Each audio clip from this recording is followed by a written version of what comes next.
जानू जानू बंटी ना सो गया है, एक किस दे दे मेरे को। नहीं।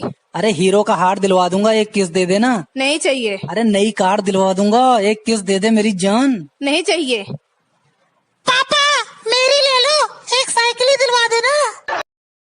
लाइकी लागता की पागल का दी लागता की पागल का दी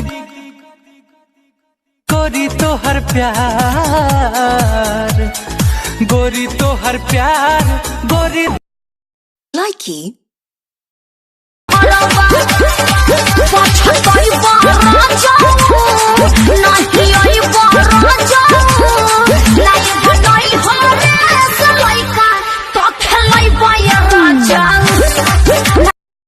लाइकी से कैला दूसरा से शादी रचैला, जिंदगी में घोर के जहर लहर उठा के गैला।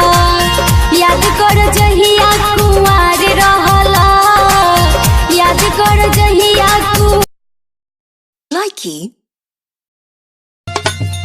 सूट सलवार रजाओ साड़ी चुभेला कमरिया में, लेला में कसी मजा दी गरमिया में। लाइकी बार बार कहता है थोड़ी देर बाद करे, दूसरे पे बीजी है, अरे दूसरे पे बीजी है।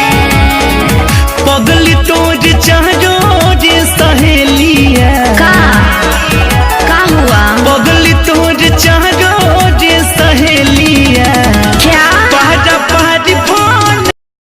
लाइकी उम्र बावे 18 साल, हमके चुमे दयापन गाल, आवा नैन लड़ावा हो, ई जाने बा तोहरे नाम जाने, अब मत तरसावा हो। लाइकी लगे बड़ी डरावा, सासु गई बड़ी नहीं हरवा, पवन धारा बनाता हो, लिखला ससुर के पाता हो। लाइकी साबुन लेके रे, और जीवन हो दा प्यारो साबुन लेके रे, बुझला? तोरा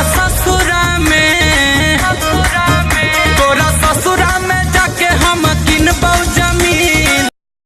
लाइकी मैं दीवाना हूँ इन अदाओं का, मैंने तो प्यार किया है तुमसे, जिंदगी भर तुम्हें ही चाह। लाइकी